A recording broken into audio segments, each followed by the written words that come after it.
We are live now. Welcome to ASK classes. लीजिए students, finally आप लोग के डिमांड के कारण मैं लेकर के आ चुका हूं कक्षा 12वीं हिंदी 2 नंबर के वे सभी क्वेश्चन जो आप सभी के एग्जाम में देखने को मिलेगा। आप सबको पता है ना यार कि आपका जो पेपर है वो 4 सेटों में आ रहा है। एंड मैं आपको बता देता हूं कि 4 सेट के क्वेश्चन सेम रहेंगे, आपके प्री बोर्ड एग्जाम की तरह नहीं होगा। एंड जो आपके सेट में क्वेश्चन रहेंगे वो ऊपर नीचे देखने को मिल सकता है। सपोज करो कि यदि सेट नंबर ए में कोई क्वेश्चन 5वें नंबर पे है तो सेट नंबर बी में वही क्वेश्चन आपके 8वें नंबर पर देखने को मिलेगा, बाकी क्वेश्चन सेम रहेगा। इसलिए अब कूल डाउन हो जाओ। एएस के जितने भी क्वेश्चंस को यहाँ पर देगा अच्छे से रट मारना, डेफिनेटली आप सभी के एग्जाम में देखने को मिलेगा। ये मेरा पिछला भी रिकॉर्ड रहा है कि जो मैं क्वेश्चंस को बताया हूं वो आपके एग्जाम में देखने को मिला है। अगर कोई ओल्ड स्टूडेंट्स है जो कक्षा 11वीं से मेरे से जुड़ा है एंड उनको पता ही यार कि ASK के यहाँ पर क्या चलता है। ओके, सो चलिए वीडियो को स्टार्ट कर लेते हैं, देख लेते हैं किस प्रकार से प्रश्न है एंड क्या होगा इसका सही उत्तर। देखिए स्टूडेंट्स, टोटल इस वीडियो में आपको मैं 27 क्वेश्चंस देने वाला हूं और 27 क्वेश्चंस में से जिस क्वेश्चंस को मैं 2 से 3 बार टिक कर दूं, हाईलाइट कर दूं, उसे छोड़ करके मत जाना वरना आपका लॉस हो जाएगा। इसका मतलब ये है कि वही क्वेश्चन आपके पेपर में देखने को मिलेगा। देखो भाई साहब, 27 प्रश्न का 27 का 27 उत्तर देने वाला हूं, आसान भाषा में समझाने वाला हूं।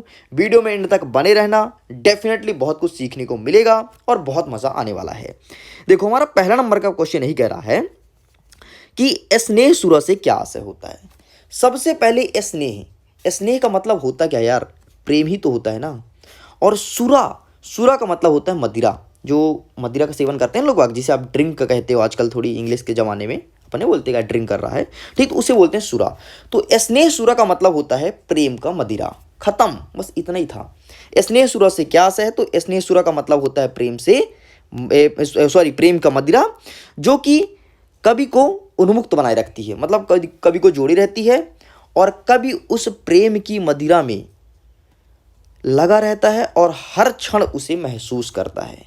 समझ गए? बस इतना ही था ये प्रेम का मदिरा। आगे देखते हैं, हमारा सेकंड नंबर कहता है कवि किस कारण अवसाद से ग्रस्त है। तो सिंपल से यार, क्या हुआ था देखो, कवि की प्रेमिका जो थी ना वो उसके साथ नहीं रहती थी या उसके पास नहीं थी। तो कवि को ऐसा लगता था कि दुनिया में तो मेरा कुछ है ही नहीं। होता है, आप लोग साथ हुआ होगा, महसूस की होगी, और नहीं हुआ है तो ना हो तो अच्छा है।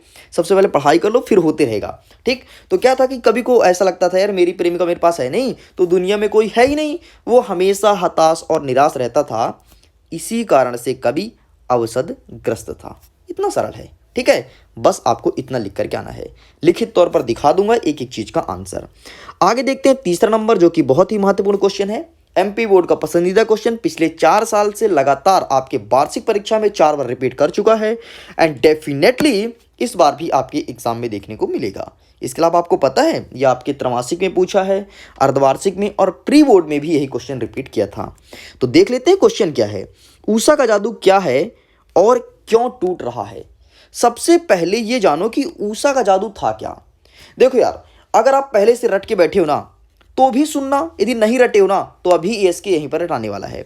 ऊषा का जादू था क्या? तो सिंपल सा, ऊषा कोई डांस करके नहीं दिखाती थी, किसी को गायब नहीं करती थी, किसी को लुप्त नहीं करती थी।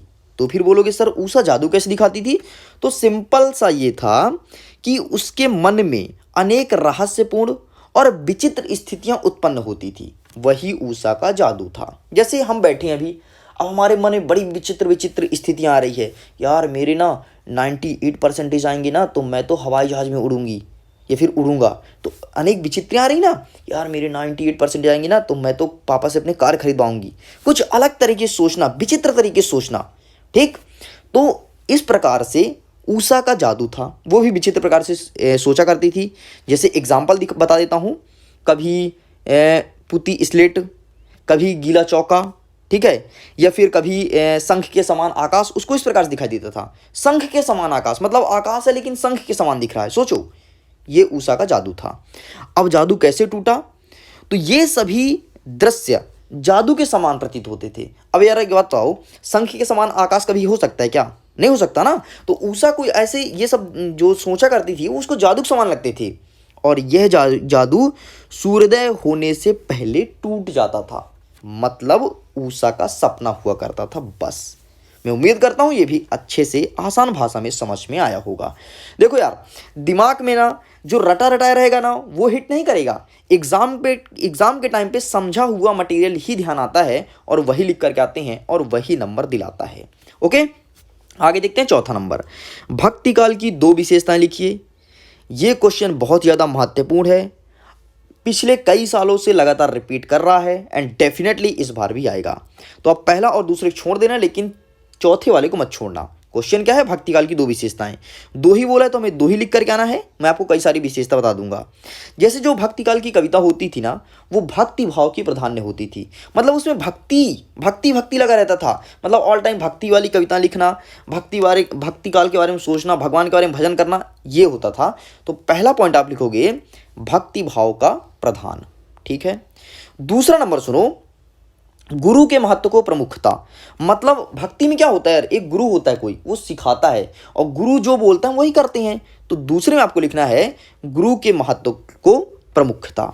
तीसरे नंबर में क्या लिखोगे, ईश्वर के सगुण और निर्गुण दोनों रूपों को स्वीकार करना। सगुण और निर्गुण, अब सगुण क्या है, निर्गुण क्या है, वीडियो में जैसे जैसे आगे बढ़ेंगे तो डेप्थ में जाके डिस्कस करेंगे। ओके, आगे बढ़ते हैं। 5th नंबर, बहुत ही महत्वपूर्ण क्वेश्चन है। ये क्वेश्चन भी कई सालों से पूछा जा रहा है एंड डेफिनेटली इसे भी छोड़ के नहीं जाना। क्वेश्चन कहता है काव्य की परिभाषा लिखिए। अब देखो, काव्य की परिभाषा देने के लिए अलग अलग विद्वान आए हैं। ठीक है, जैसे एक आप विद्वान हो गए तो आप भी कुछ बोल दो यार कि काव्य ये होता है, आपका दोस्त एक अलग विद्वान है वो कुछ बोल दे। ठीक, तो ठीक इसी प्रकार से काव्य की परिभाषा देने के लिए अलग अलग विद्वान आए हैं। सभी ने अलग अलग अपना मत दिया है। सबसे प्रसिद्ध है पंडित जगन्नाथ जी का, और आपको यही लिख करके आना है जिसकी प्रसिद्धि होती है। उन्होंने कहा था कि रमणीयार्थक प्रतिपादक शब्दम काव्यम। ठीक, तो बस आपको इतना काव्य की परिभाषा लिखनी है। एक चीज और, पंडित रविशंकर शुक्ल का बड़ा फेमस है। रविशंकर शुक्ल थे क्या, मैं उनका नाम क्लियर याद नहीं है, लेकिन उनका डेफिनेशन याद है मुझे, रसाक्तम वाक्यम काव्यम, अर्थात रसयुक्त वाक्य ही काव्य है। ये भी बहुत फेमस है, तो आप इसे भी लिख सकते हो। तो आपको 2 बता दिया हूं, लिखित तौर पर दिखा दूंगा, जो अच्छा लगे वो लिख करके आ जाना। लेकिन उसके पहले मैं आगे क्वेश्चंस देखूं, आपको 1 से लेकर के 5 तक के सभी आंसर्स को दिखा देता हूं। देखिए, ये रहा भाई साहब आपके प्रश्न क्रमांक 1 का उत्तर। जैसे मैंने समझाया था वैसे ही आंसर यहां पर लिखा गया है। तो प्लीज़ आप इसका फोटो खींच करके और अपने स्टडी को और बेहतर कर सकते हैं। बाकी इसका PDF आपको मिल जाएगा, लिंक वीडियो को डिस्क्रिप्शन बॉक्स में दिया गया है, चेकआउट कीजिए। इसके अलावा डेली शाम और सुबह 9 बजे टेस्ट होता है, टेस्ट लगाओ, वहाँ से आपके 1 नंबर के सभी क्वेश्चंस क्लियर हो जाएंगे। क्योंकि मैंने देखा यूट्यूब में तो बहुत सारे लोग बोल रहे हैं मैं रियल पेपर दूंगा, मुझे पैसे दो। बहुत सारे लोग बोल रहे हैं कि लो फ्री में महत्वपूर्ण प्रश्न, लेकिन 1 नंबर के क्वेश्चंस मुझे नहीं लगता कि पूरे यूट्यूब चैनल पर कोई आपको प्रोवाइड कराता होगा जो ASK कर रहा है। तो 9 बजे डेली सुबह शाम टेलीग्राम में जुड़ जाइए, वहाँ पर लिंक आता है, टच करो, ज्वाइन करो, टेस्ट दो, अपना नंबर पता करो कि हम कितने गहरे पानी पे हैं। ओके, दूसरा नंबर का उत्तर ये देख लो, ये रहा आपके सामने, तो प्लीज टेक अ स्क्रीनशॉट। आगे देख लेते हैं तीसरा नंबर, उषा का जादू। तो यहां से स्टार्ट होता है एंड इतना लिख करके कंप्लीट करना है। आगे बढ़ते हैं चौथा नंबर, भक्ति काल की 2 विशेषताएं। ये रहा पहला, दूसरा, तीसरा, चौथा। तो प्लीज स्टूडेंट्स इसका स्क्रीनशॉट लेकर के और अपने पढ़ाई को एक नया मोड़ दीजिए, क्योंकि अब समय बहुत ही कम है एंड आप लोग के डिमांड के कारण मुझे ये वीडियो शूट करना पड़ रहा है, वरना मैं वीडियो ने शूट नहीं करता, सिंपल सा आपको महत्वपूर्ण प्रश्न और उत्तर टेलीग्राम पर भेजता। लेकिन डेफिनेटली वीडियो शूट हो रहा है तो मैं चाहता हूं कि अब आपको रटाऊं नहीं बल्कि समझा दूं। ये देख लो 5वें का उत्तर यहाँ पे लिखा गया है, जगन्नाथ के अनुसार दिया गया है। बाकी रसाक्तम वाक्यम काव्यम, अर्थात रसयुक्त वाक्य ही काव्य है। ये चीज़ मैं आपको बता दिया हूँ। मुझे थोड़ी उनके साइंटिस्ट का नाम भूल रहा है जिन्होंने लिखा है, जो आचार्य हैं। सो अगर किसी को पता है तो कमेंट सेक्शन में लिख करके आप मेरी मदद कर सकते हैं। अगर आपका आंसर सही होता है तो उसे मैं हार्ट दूंगा, मतलब लव लाइक करूंगा, ताकि सही बच्चों को प्रॉफिट मिल जाए। अगर लव लाइक कर दिया मतलब समझो कि आपका आंसर सही है। चलिए आगे बढ़ते हैं, देखते हैं नेक्स्ट क्वेश्चन। हमारा 6वां नंबर क्या कह रहा है, यहाँ पर लिखा है कि संचारी भाव किसे कहते हैं और इसकी संख्या लिखिए। देखो एक चीज ध्यान देना, संचारी भाव किसे कहते हैं ये प्रश्न तो बहुत कम पूछा है, लेकिन इसकी संख्या कितनी होती है ये प्रश्न हर साल पूछा है और कक्षा 10वीं और 12वीं का पसंदीदा क्वेश्चन है हिंदी का। तो सिंपल सा इसकी संख्या 33 होती है, 33। अब समझ लो संचारी भाव क्या होता है। तो स्थायी भाव को पुष्टि करने के लिए जो भाव उत्पन्न होता है मन के अंदर, ध्यान सुनना, स्थायी भाव को पुष्टि करने के लिए मन के अंदर जो भाव उत्पन्न होता है उसे हम संचारी भाव कहते हैं। इसकी संख्या 33 है। नहीं आया ना समझ में? अभी समझाता हूँ चुटकी में, देखना कैसे। एक बात तो अभी आप समझो कि एएसके का तुम वीडियो देख रहे हो, ठीक, बहुत ध्यान से देख रहे हो, अचानक बगल में एक सांप आ जाए तो तुम्हारे अंदर से क्या आवाज आएगा? चीख पड़ोगे, चिल्ला पड़ोगे, डर जाओगे, अंदर एकदम धक धक धक धक, मतलब ब्लड प्रेशर हाई हो रहा है, लो हो रहा है, समझ नहीं आएगा, लेकिन डर जाओगे और चिल्ला पड़ोगे। तो जो चिल्ला पड़े वो तुम्हारे अंदर चिल्लाना विद्वान था, लेकिन स्थित परिस्थिति देख करके उत्पन्न हुआ है। इसी को तो हम संचारी भाव कहते हैं। समझ गए? मतलब तुम्हारे अंदर था, लेकिन जब स्थित परिस्थिति आए तब तुम चिल्ला पड़े। अचानक रैंडमली तुम मेरे वीडियोस देख रहे हो, तुम्हारा कोई पसंदीदा यार दोस्त या फिर कोई भी आ जाए, या फिर किसी का फोन आ जाए जो तुम्हें बहुत पसंद करता है, समझ गए ना? तो एकदम खुश, अरे बाप रे इसका फोन आ गया, तो तुम्हारे अंदर खुशी का भाव उत्पन्न हो गया, वही तो आपका संचारी भाव है। तो इस प्रकार से इसकी संख्या 33 होती है। स्थित परिस्थिति के अनुसार ये एक्टिव होती रहती है।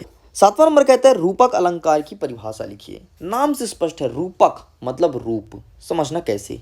रूप का मतलब होता है, समझो दो लड़के हैं, दोनों सेम हैं, दिखने में सेम है, ठीक, मैं दिखने की बात कर रहा हूँ, दिखने में सेम है, रूप उनका सेम है, रंग सेम है, ठीक, तो रूप रंग सेम है। अब समझो कि जैसे एक का नाम श्याम है, दूसरे का नाम मोहन है। मोहन की कहीं शादी लगी है, ठीक है, और शादी देखने के लिए बाहर से लोग बाग आए हैं, घर पर मोहन नहीं है और श्याम है। मोहन बाहर गया है, तो मोहन के माता पिता बोलते हैं कि चाहे आप श्याम को देख लो चाहे मोहन को देख लो, दोनों सेम हैं, मतलब समान है। यही तो रूपक अलंकार हुआ।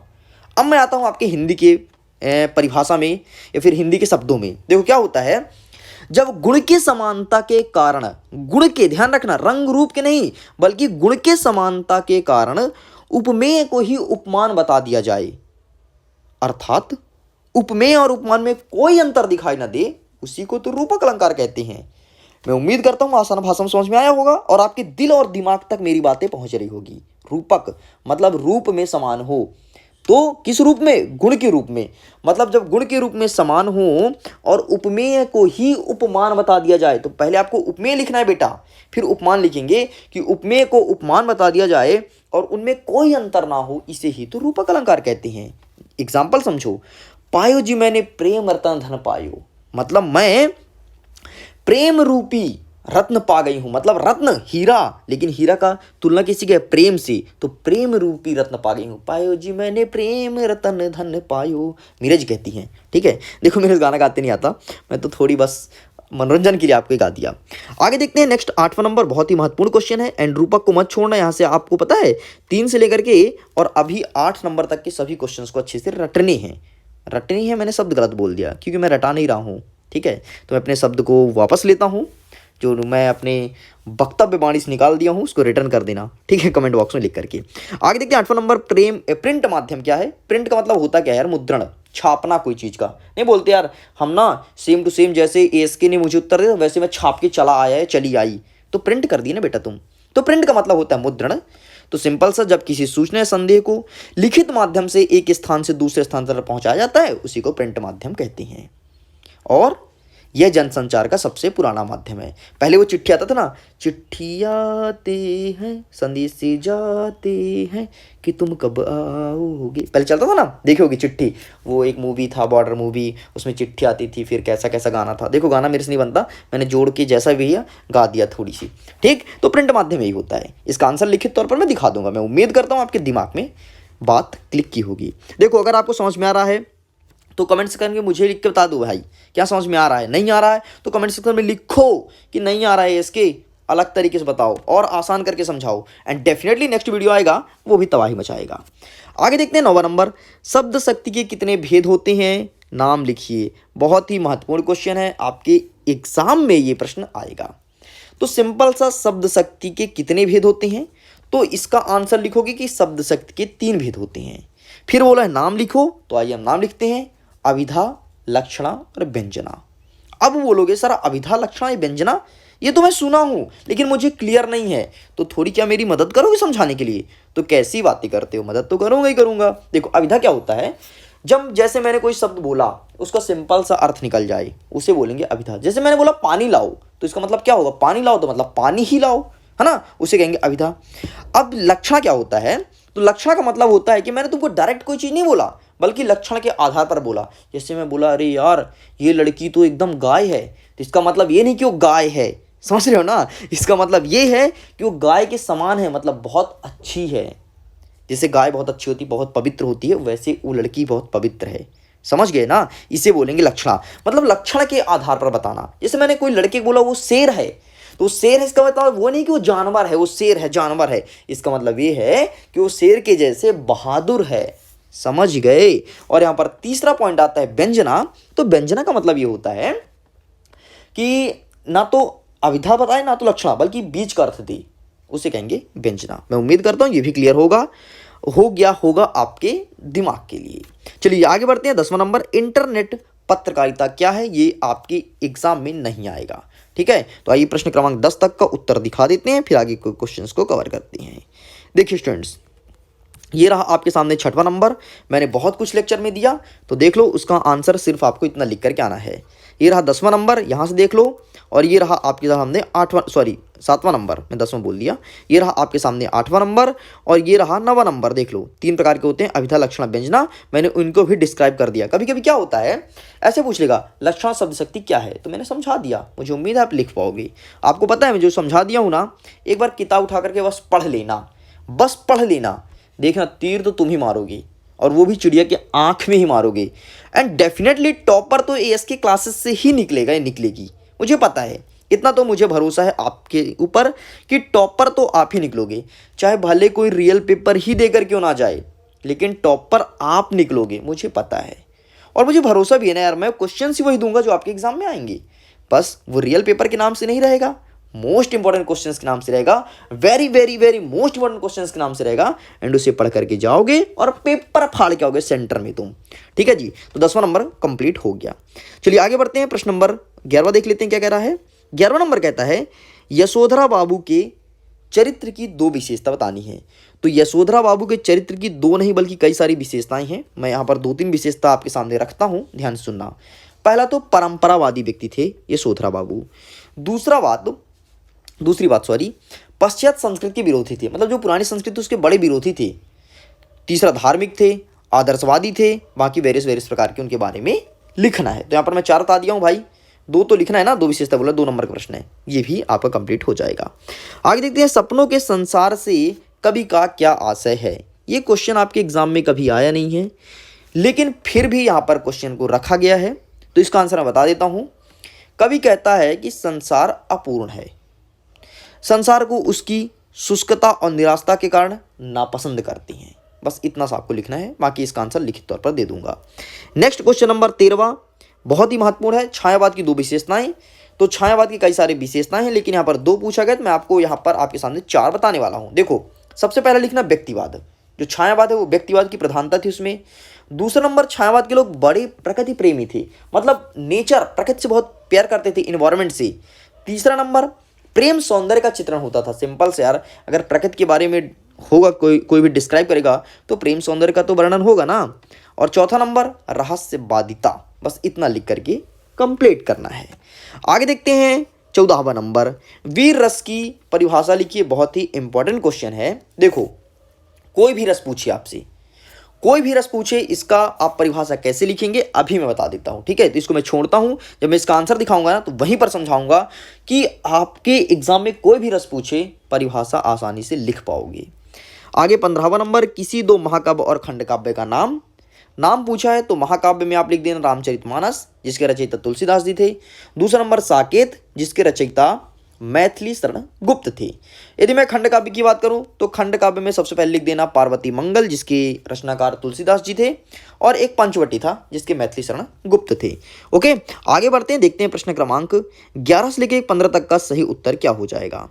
आगे बढ़ते हैं, ये रहा आपके सामने साहब, प्लीज़ इसका फोटो खींच करके और अपने मोबाइल का गैलरी भर लो। ठीक है, बाकी PDF मिल जाएगा, डाउनलोड करना। इसके अलावा अगर मन में कोई क्वेश्चन हो, मेरे से बात करना चाहते हो, तो आओ ना, इंस्टाग्राम पे मैसेज करो, मैं तो आपके लिए बैठा हूँ। ठीक है, इंस्टेंट बात होगी वहाँ से मेरी। बाकी टेलीग्राम पर जुड़ना टेस्ट देने के लिए। मन में कोई डाउट हो तो बस इंस्टाग्राम पर पूछो, कोई दिक्कत नहीं। ठीक, तो ये रहा 11वां उत्तर। आगे बढ़ते हैं, ये रहा आपके सामने 12वां उत्तर, तो प्लीज़ इसका फोटो खींच लीजिए। ये रहा 13वां, और ये रहा आपके सामने 14वां, जो वीर रस था। अब समझना आपको लिखना क्या है। वीर रस की परिभाषा पे लिखी गई है, सहृदय के हृदय में स्थित उत्साह नामक स्थायी भाव जब विभव अनुभव और संचारी भाव से संयोग होता है तो वीर रस की निष्पत्ति होती है। उदाहरण, बुंदेले हर बोले के मुख हमने सुनी कहानी थी, खूब लड़ी मर्दानी वह तो झांसी वाली रानी थी। ठीक, ये तो एग्जाम्पल हुआ। मैंने आपसे ऊपर प्रॉमिस किया था कि कोई भी रस पूछे उसका डेफिनेशन कैसे लिखोगे, समझना बेटा। सबसे पहले बात बताओ, वीर रस का स्थायी भाव होता क्या है? उत्साह होता है ना, यहाँ पे वही चीज लिख दिया गया है। तो अब जब भी आपसे कोई भी रस का डेफिनेशन पूछे तो यहाँ पर उत्साह को काट दो सबसे पहले। रुको ना, मैं एक काम करता हूँ, यहाँ पे पेन चला देता हूँ कुछ, ये रहा, मैंने व्हाइट पेन चला दिया। ठीक, आप लिखोगे क्या?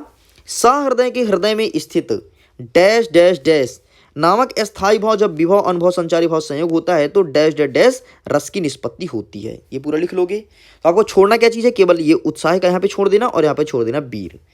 अब सपोज करो हमसे पूछा श्रृंगार रस के बारे में, तो लिखोगे क्या? श्रृंगार का स्थायी भाव क्या होता है? रति। ठीक, ध्यान रखना, श्रृंगार का स्थायी भाव रति। तो सहृदय के हृदय में स्थित रति नामक स्थायी भाव जब विभव अनुभव और संचारी भाव संयोग होता है तो वहां पर श्रृंगार रस की निष्पत्ति होती है। बस केवल यहां पर चेंजिंग करनी है और यहां पर बाकी पूरा सेम रहेगा, चाहे 11 रस में से कोई भी रस पूछे। अब बोलोगे सर आपने 11 रस बोला, अभी तक तो मैंने 10 ही पढ़ा है। बेटा एक अभी हाल ही में जुड़ा है भक्ति रस, जिसे कुछ विद्वान रस नहीं मानते हैं लेकिन कुछ विद्वान मानते हैं। भक्ति रस का जो स्थायी भाव वो होता है अनुराग या फिर रति भी होता है उसका स्थायी भाव। ठीक है, लेकिन भक्ति विशेष रति ऐसे कुछ करके है। ठीक, बाकी अनुराग फिक्स है, तो अनुराग होता है उसका। ठीक है जी, तो यहाँ से भी कंफर्म होता है। आगे देखते हैं 15वां नंबर, खंड काव्य और महाकाव्य का नाम। तो ये रहा आपके सामने महाकाव्य और खंड काव्य, ये रहा पहला दूसरा। प्लीज इसका फोटो खींच लीजिए। तो इस प्रकार से ये सभी कंप्लीट हो गए हैं। अब हम जल्दी मिलेंगे इसी के सेकंड पार्ट साथ, जिसमें कवर करेंगे प्रश्न क्रमांक 16 से लेकर के और 27 तक के उन सभी क्वेश्चन को जो आपके एग्जाम में आएगा। ये 100% रियल क्वेश्चन है। भरोसा अगर कोई बच्चा करता है इसके ऊपर तो भरोसा करो, डेफिनेटली आपको भरोसा नहीं तोड़ूंगा। मैं वीडियो एंड करता हूं। वीडियो पसंद आए तो वीडियो को लाइक शेयर एंड सब्सक्राइब जरूर कीजिएगा एंड जल्दी मिलते हैं इसके सेकंड पार्ट के साथ। Okay, bye bye.